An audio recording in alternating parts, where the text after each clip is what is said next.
नमस्कार दोस्तों, फिर से आपका ऑनलाइन क्लासेज में स्वागत है। और आज अपन बात करेंगे 1857 की जो क्रांति है उसके बारे में बात करेंगे दोस्तों। इससे पहले अपन थोड़ा सा बैक साइड चलते हैं कि अपन बात कर रहे थे कि जो British east India company Bharat के अंदर आई थी और राजपूत शासक थे जो मराठाओं से क्या हो गए थे, बहुत ही परेशान हो गए थे। और परेशान होने के बाद इन्होंने ईस्ट इंडिया कंपनी के साथ सहायक संधियां की थी। और सहायक संधियां करने के बाद जो राजपूत शासक थे ये ब्रिटिश ईस्ट इंडिया कंपनी के क्या बन गए, गुलाम बन गए। इनके ऊपर नियंत्रण करने के लिए इन ईस्ट इंडिया कंपनी ने राजपूताना क्षेत्र के अंदर सभी रियासतों में एक एक पॉलिटिकल एजेंट यानी एक पॉलिटिकल एजेंट की नियुक्ति की, जिसको बोलते हैं पीए। इन पॉलिटिकल एजेंटों के ऊपर नियंत्रण करने के लिए क्या किया गया, एक यहाँ पर राजपूताना के अंदर क्या बनाया गया, एक हेड ऑफिस बनाया गया। दोस्तों अपन बात करते हैं कि जब यहाँ पे क्या हो गई, सर्वाधिक आय प्राप्त होने लग गई अंग्रेजों को, तो अंग्रेजों को क्या बनाना पड़ा, एक ऑफिस बनाना पड़ा। और जो क्षेत्र था, अपन ने बात किया था कि इससे पहले बात करते हैं थोड़ा सा कि यहाँ पे जो राजपूताना क्षेत्र है, लोग क्या थे यहाँ पे, राजपूत ही राजपूत थे। तो जहाँ पे 1800 ईस्वी के अंदर जब जॉर्ज थॉमस आया था तो इस क्षेत्र का नाम क्या दिया गया था, राजपूताना। तो इसलिए इस राजपूताना क्षेत्र में अंग्रेजों ने क्या किया, एक राजपूताना रेजिडेंस की स्थापना की, इसका अपना हेड ऑफिस बनाया। और इस हेड ऑफिस के बारे में बात करते हैं दोस्तों। ठीक है दोस्तों, तो क्या करते हैं ये,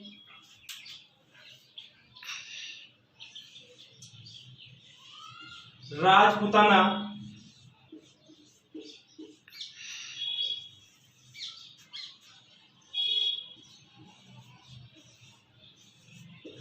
रेजिडेंस,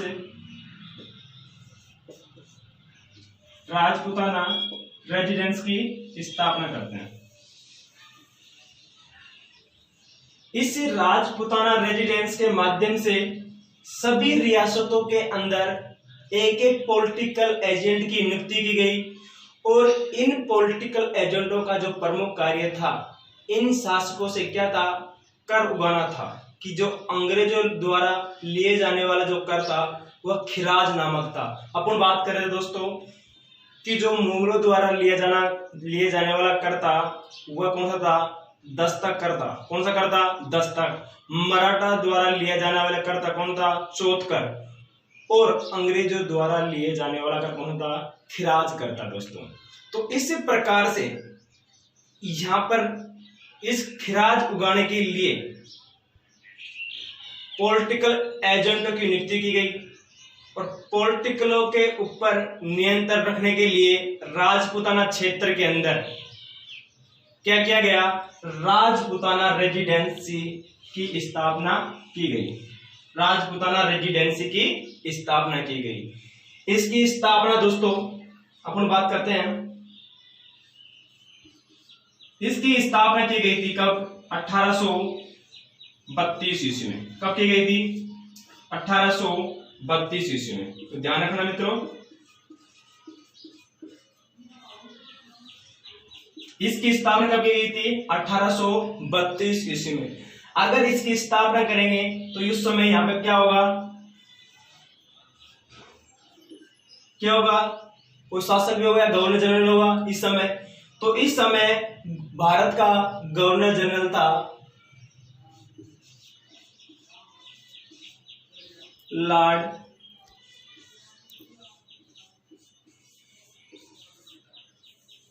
वेंटिंग। लॉर्ड वेंटिंग, ठीक है दोस्तों, लॉर्ड वेंटिंग। तो इसका संस्थापक कौन हो गया,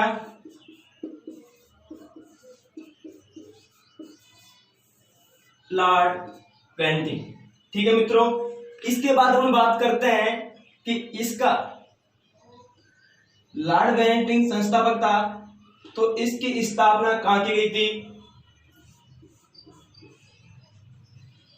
अजमेर में। कहां पर, अजमेर में।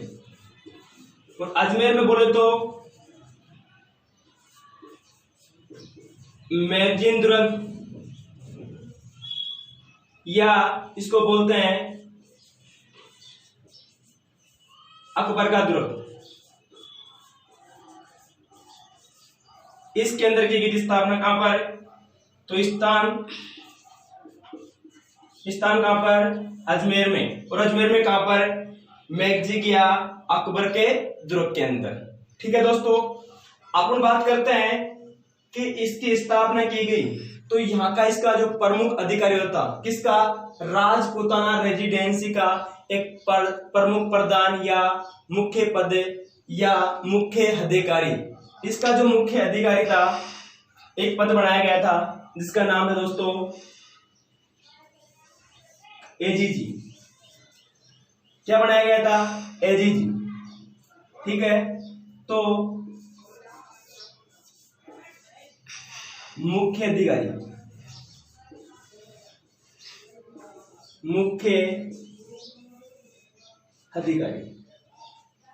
दोस्तों हम बात करते हैं कि अंग्रेज अधिकारियों द्वारा राजस्थान के राजपूताना क्षेत्र पर नियंत्रण करने के लिए सभी रियासतों में एक एक पॉलिटिकल एजेंट नियुक्त किए गए और इन पर नियंत्रण करने के लिए यहाँ पर एक हेड ऑफिस बनाया गया। इस हेड ऑफिस का नाम था राजपूताना रेजिडेंसी। और राजपूताना रेजिडेंसी की स्थापना कब की गई थी? 1832 ईस्वी में। किसके द्वारा? गवर्नर जनरल लॉर्ड बेंटिंग के द्वारा। इसकी स्थापना कहां पर की गई थी? अजमेर के अंदर। और अजमेर में बोले तो मैगजिग का दुर्ग या अकबर का दुर्ग या दौलत खाना, इसके अंदर इसकी स्थापना की गई थी। ठीक है दोस्तों, इसके बाद हम बात करते हैं कि इस राजपूताना रेजिडेंसी का एक मुख्य अधिकारी होता था, उसको बोलते थे एजीजी। एजीजी बात करते हैं दोस्तों अपन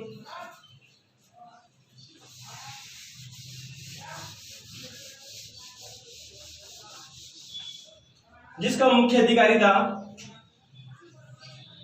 मुख्य अधिकारी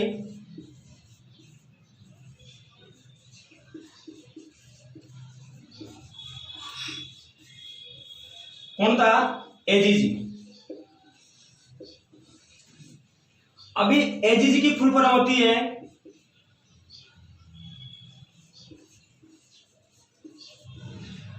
एजेंट टू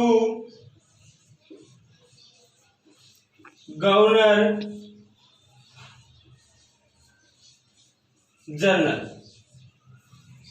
तो ध्यान रखना दोस्तों, इस राजपूताना रेजिडेंसी का एक मुख्य अधिकारी नियुक्त किया गया। इस अधिकारी को बोलते थे एजीजी। और एजीजी की फुल फॉर्म होती है एजेंट टू गवर्नर जनरल।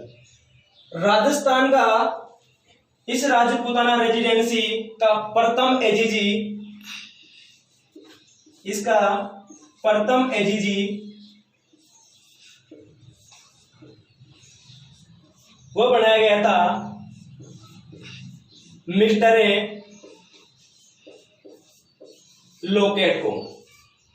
तो ध्यान रखना कि राजपूताना रेजिडेंसी का प्रथम एजीजी किसे बनाया गया था? या राजपूताना रेजिडेंसी या राजस्थान का प्रथम एजीजी किसे बनाया गया था? मिस्टर लोकेट को बनाया गया था। ठीक है दोस्तों, इसके अलावा बात करते हैं कि 1857 की क्रांति के दौरान 1857 की क्रांति के समय यहां का जो एजीजी था, यहां का जो एजीजी बनाया गया था वह था जॉर्ज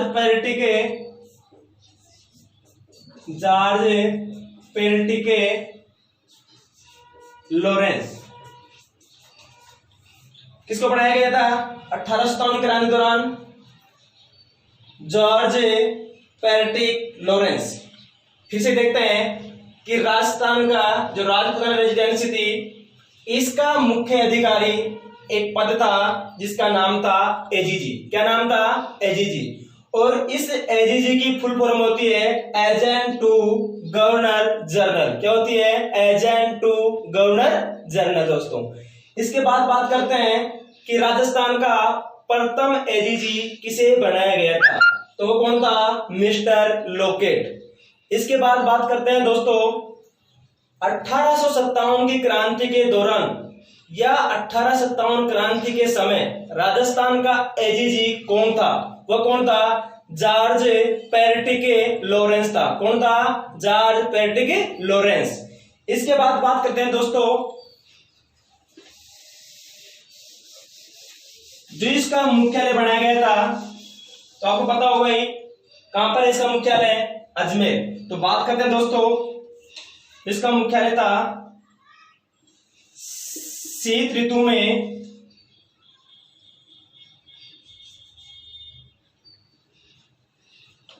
शीतकाल के अंदर, शीतकालीन के समय इसका मुख्यालय कहां पर था, अजमेर में। कहां पर था, अजमेर में। और यह बनाया गया था कब, 1832 ईस्वी में। कब बनाया गया था, 1832 ईस्वी में। उस समय इसकी स्थापना की गई थी, अजमेर में की गई थी। तो इसका मुख्यालय कहां बनाया गया था, अजमेर के अंदर। तो ध्यान रखना जिसका मुख्यालय था वो कहां पर था, इसका अजमेर में था। ठीक है दोस्तों, इसका जो मुख्यालय बनाया गया था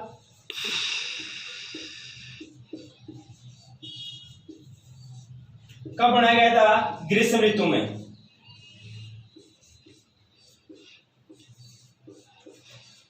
ग्रीष्म कालीन में। वो कहां बनाया गया था, माउंट आबू में। ये कब बनाया गया था, 1845 ईस्वी को। कब बनाया गया था, 1845 ईस्वी को। कहने का मतलब ये दोस्तों कि इस राजपूताना रेजिडेंसी है, इसका जो प्रारंभिक मुख्यालय बनाया गया था वो अजमेर के अंदर बनाया गया था। और इसकी स्थापना कब की गई थी, 1832 ईस्वी के अंदर। लेकिन जैसे ही अंग्रेज लोग थे, वो गोरे लोग थे, उनको यहाँ पर अजमेर के अंदर गर्मियों के दिनों में गर्मी लगती थी, इसलिए उन्होंने राजस्थान का ऐसा क्षेत्र चुना जहां पर क्या हो, भौगोलिक रूप से वातावरण अच्छा हो और क्या हो, ठंड हो। तो उन्होंने सुरेखाई के माउंट आबू क्षेत्र है, वहां पर इसका ग्रीष्मकालीन मुख्यालय की स्थापना करते हैं। और इसकी स्थापना की गई थी 1845 ईस्वी के अंदर दोस्तों। इस प्रकार से 1845 में जैसे इसकी स्थापना होती है तो राजपूताना रेजिडेंसी के दो मुख्यालय हो जाते हैं। एक तो कहां पर, अजमेर के अंदर, जहां पर अंग्रेज सर्दियों के दिनों में निवास करते थे। और दूसरा था माउंट आबू के अंदर, जहां पे अंग्रेज क्या करते थे, ग्रीष्म ऋतु के दौरान कहां पर माउंट आबू कर निवास करते थे। जो वर्तमान के अंदर इस ऐसे भी चल रहा है कि गर्मियों के दिनों में राज्यपाल कहां पर रहता है, माउंट आबू के अंदर रहता है दोस्तों। इसके बाद बात करते हैं कि जैसे ही धीरे धीरे इन अंग्रेजों का प्रभुत्व है, राजपूताना है, राजस्थान क्षेत्र के अंदर बढ़ता गया। और इन्होंने राजस्थान के अंदर जितने भी उपद्रव हो रहे थे राजपूताना रियासतों में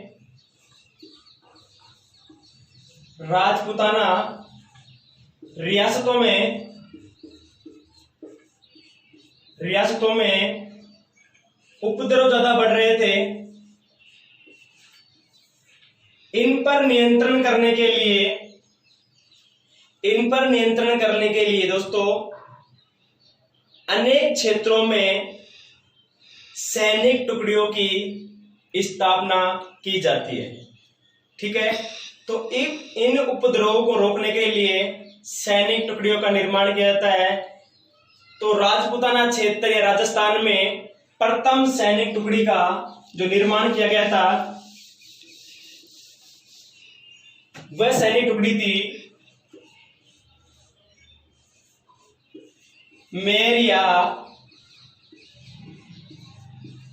मेरवाड़ा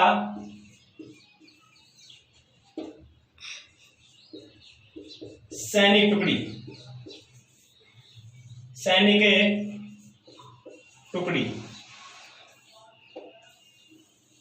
तो ध्यान रखना दोस्तों कि राजपूताना क्षेत्र में जितने भी उपद्रव पैदा हो रहे थे उनको दबाने के लिए अंग्रेजों ने राजपूताना क्षेत्र में सैनिक टुकड़ियों की स्थापना करते हैं। उनमें से प्रथम सैनिक टुकड़ी थी मेर या मेरवाड़ा सैनिक टुकड़ी।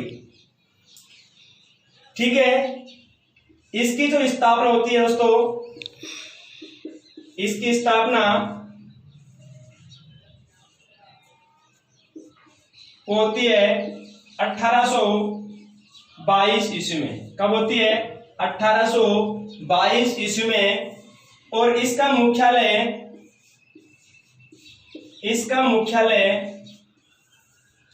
कहां पर बनाया गया?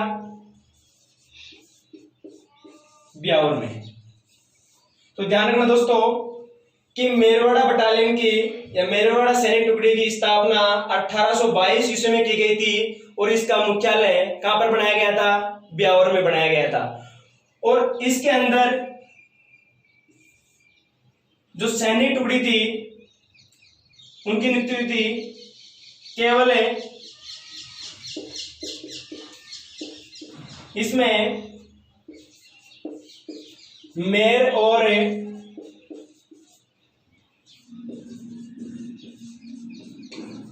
मेणाओं की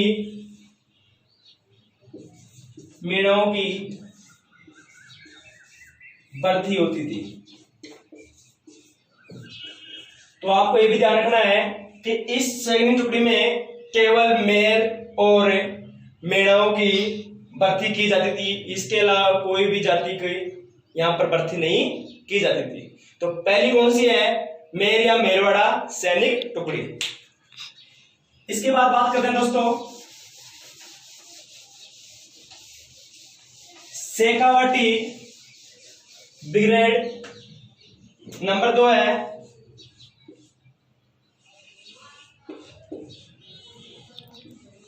शेखावाटी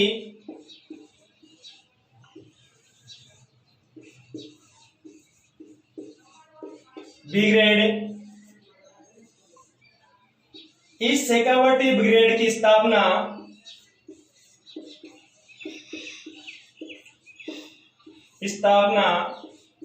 1834 ईस्वी को की गई थी। कब की गई थी? 1834 ईस्वी की। इसका जो मुख्यालय बनाया गया था वो कहां पर बनाया गया था? झुंझुनू के अंदर। कहां पर बनाया गया था दोस्तों? झुंझुनू में। तो आपको ध्यान रखना है कि शेखावाटी ब्रिगेड है, इसकी स्थापना 1834 ईस्वी में कहां पर की गई थी? झुंझुनू में। इसका मुख्यालय कहां पर बनाया गया था? झुंझुनू को बनाया गया था। और इस ब्रिगेड का जो मुख्य उद्देश्य था, इसका जो प्रमुख उद्देश्य था वो उद्देश्य था कि शेखावाटी क्षेत्र में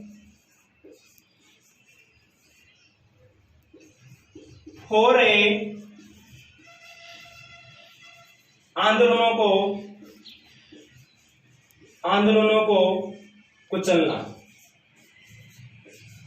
तो ध्यान रखना दोस्तों कि शेखावाटी ब्रिगेड, इसकी स्थापना 1834 ईस्वी में की गई थी और इसका जो मुख्यालय बनाया गया था कहां पर था? झुंझुनू में। और इसका प्रमुख उद्देश्य जो था क्या था? शेखावाटी क्षेत्र में जितने भी जो आंदोलन हो रहे थे, उपद्रव पैदा हो रहे थे, उनको समाप्त करने या कुचलने के लिए इसकी स्थापना की गई थी। यह क्वेश्चन RS प्री 2018 के अंदर पूछा गया था कि शेखावाटी ब्रिगेड का मुख्यालय कहां पर स्थित है? तो कहां पर है? झुंझुनू में। कहां पर है? झुंझुनू के अंदर। इसके बाद दोस्तों बात करते हैं अपनी 3 नंबर है। Number 3 Jodhpur lesion. Jodhpur lesion और जोधपुर लीजियन थी, इसकी स्थापना इसकी स्थापना 1835 ईस्वी में की जाती है और इसका जो मुख्यालय बनाया गया था, इसका जो मुख्यालय वो बनाया गया था कहां पर, एरनपुरा में। तो ध्यान रखना इसका मुख्यालय कहां पर है, एरनपुरा के अंदर। और एरनपुरा कहां पर है, पाली के अंदर है। कहां पर है, पाली के अंदर। लेकिन क्रांति से पहले क्या, स्वतंत्रता से पहले कहां पर था ये, मारवाड़ के अधीन था। कहां पर था ये, मारवाड़ के। वर्तमान में कहां पर है, पाली में। कहां पर है, पाली में। इसकी स्थापना की गई थी, उस समय मारवाड़ का शासक था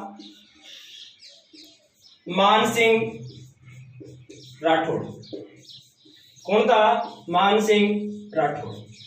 तो ये भी ध्यान रखना है कि जोधपुर लीजियन की स्थापना के समय मारवाड़ का शासक कौन था, मानसिंह राठौड़ था। कौन था, मानसिंह राठौड़। दोस्तों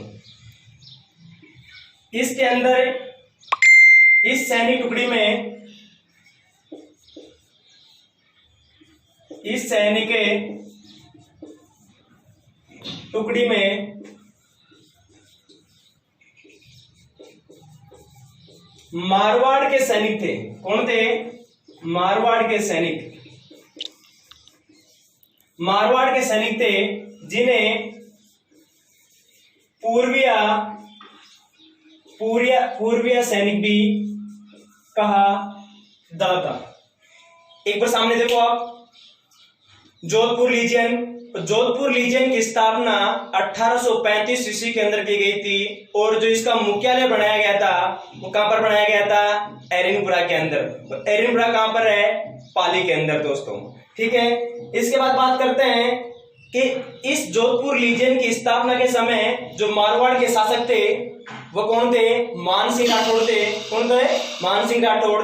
और इस सैनिक यानी जोधपुर लीजियन में, जोधपुर लीजियन के अंदर मारवाड़ के सैनिक थे और मारवाड़ के सैनिकों को क्या कहा था, पूर्वीय सैनिक भी कहा जाता था। क्या था, पूर्वीय सैनिक भी कहा जाता था।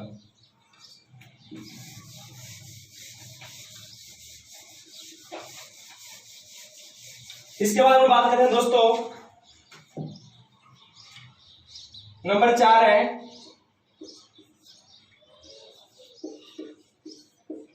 Kota legion. Kota legion, Kota legion. Kota legion है, इसकी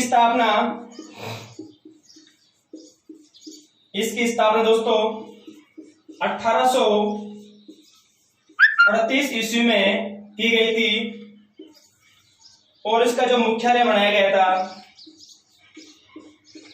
इसका जो मुख्यालय बनाया गया था वो कहां पर बनाया गया था, कोटा के अंदर। तो ध्यान रखना, कोटा लीजियन थी और कोटा लीजियन की स्थापना 1838 ईस्वी में की गई थी और जो इसका मुख्यालय कहां बनाया गया था, कहां पर बनाया गया था, कोटा के अंदर। ठीक है दोस्तों, इसके बाद बात करते हैं अपनी नंबर 5,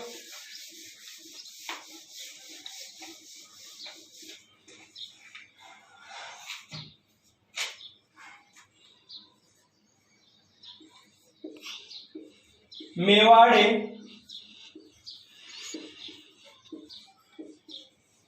बील कोड। कौन सी कोड, मेवाड़ बील कोड। इसको वर्तमान में भी है तो इसको बोलते हैं कौन, MBC। राजस्थान पुलिस के अंदर जो भर्ती आती है उसके अंदर MBC की जो भर्ती आती है तो कौन सी है, मेवाड़ बील कोड। दोस्तों इसकी जो स्थापना की गई थी वो 1 जनवरी 1841 ईस्वी में की गई थी। ध्यान रखना, मेवाड़ बील कोर की स्थापना 1841 ईस्वी में की गई थी दोस्तों। इसके बाद बात करते हैं इसका जो मुख्यालय बनाया गया था, इसका जो मुख्यालय वो बनाया गया था खेरवाड़ा में। कहां पर बनाया गया था, खेरवाड़ा के अंदर। और खेरवाड़ा कहाँ पर है वर्तमान में? उदयपुर में। कहाँ पर है? उदयपुर में। पहले खेरवाड़ा कहाँ पर था? मेवाड़ रियासत के अधीन। आज खेरवाड़ा कहाँ पे है? उदयपुर के अंदर। कहाँ पर है? उदयपुर के अंदर। ठीक है। इसकी जब स्थापना हुई थी उस समय मेवाड़ के जो शासक थे, मेवाड़ के जो शासक है, जो मेवाड़ के शासक थे वह कौन थे? महाराणा सरदार सिंह थे। कौन थे? सरदार सिंह। तो ध्यान रखना मित्रों कि मेवाड़ बिल्कोर एमबीसी इसकी स्थापना 1 जनवरी 1841 ईस्वी में की गई थी और जो इसका मुख्यालय बनाया गया था वो कहां पर बनाया गया था? खेरवाड़ा के अंदर। खेरवाड़ा वर्तमान में कहां पर है? उदयपुर में। पहले कहां पर था? मेवाड़ रियासत के अंदर। इस समय इसकी स्थापना की गई थी। उस समय मेवाड़ के जो शासक थे महाराणा सरदार सिंह जी थे, उनके शासनकाल के अंदर यहाँ पर भीलों पर नियंत्रण करने के लिए इसकी स्थापना की गई थी दोस्तों। इसके बाद बात करते हैं अपन बात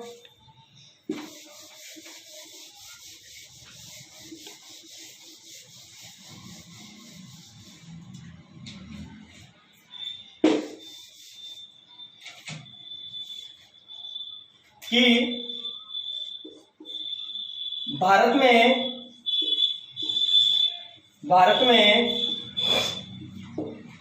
1857 की क्रांति के होने के जो प्रमुख कारण थे,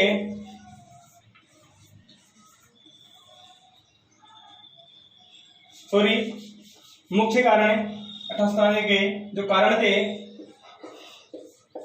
वह क्या क्या थे? कि भारत में क्रांति का प्रारंभ किस प्रकार से होता है, इसके क्या क्या रीजन रहे थे, क्यों कारण था, ऐसा क्या कारण था जो यहाँ पर एक क्रांति का रूप लिया, इसके बारे में बात करते हैं दोस्तों। तो ध्यान रखना, क्वेश्चन यहाँ पे देखना है किस क्रांति का नंबर 1 है प्रमुख कारण। अगर आपको पूछता है कि प्रमुख कारण कि 1857 की क्रांति का होने का जो प्रमुख कारण था वह क्या था? कि जब अंग्रेज शासक देशी राजाओं पर नियंत्रण करने के बाद इनके ऊपर खिराज नामक कर लूट रहे थे और इनके ऊपर अनेक अत्याचार करना प्रारंभ कर दिए थे। इस प्रकार से दोस्तों जैसे ही अत्याचार हो रहे थे तो राजपूत शासक इनसे भी बहुत ही परेशान हो गए, जैसे मराठाओं की लूट खसोट से परेशान हुए थे, उसी प्रकार इन अंग्रेजों के अत्याचारों से परेशान हो गए थे। दोस्तों अपने जो इतिहास के अंदर इन अंग्रेजों ने अपने साथ इतना बुरा किया है कि अपन सोच भी नहीं सकते हैं, मैं कह नहीं सकता इस बात को, बट ऐसे किताबों के अंदर जो अपना इतिहास है उसको निखारा नहीं है और अपने इतिहास को छुपा लिया गया है। तो दोस्तों अपन बात कर रहे थे प्रमुख कारण, क्योंकि यहाँ पर जैसे ही अंग्रेजों ने यहाँ पर शासकों और सामंतों पर क्या कर दिया, नियंत्रण कर दिया पॉलिटिकल एजेंट के द्वारा, तो क्या हुआ, यह डायरेक्ट जो खिराज नामक कर था ये सीधा किसानों से वसूल करना प्रारंभ, जनता से वसूल करना प्रारंभ कर दिए थे। इस प्रकार से राजा के पास या सामंत के पास कुछ भी नहीं पहुंच पाता और शासक और सामंत हुए और परेशान होने के बाद क्या हुए थे, असंतोष हो गए थे।